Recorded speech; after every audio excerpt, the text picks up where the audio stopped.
If you want to edit photos on Samsung Galaxy A37, first of all, we need to open the gallery.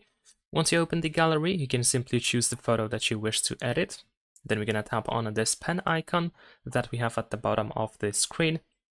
And now we can start editing our photo. So we have a couple of cropping options. We can also rotate our photo. We can mirror it as well.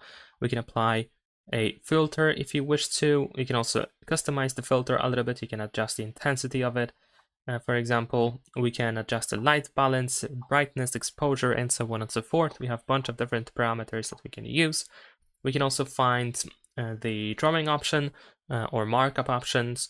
So you can start drawing anything. You can apply a sticker if you want to, or maybe you can even write a text if you need to. Also, we can tap on these 4 circles in order to find some additional tools, like, for example, the object eraser, tidy up, lasso, and so on and so forth.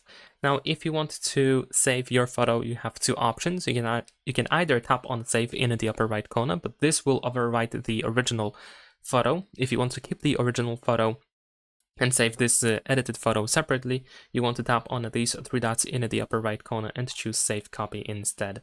And that's pretty much it. Leave a like and subscribe.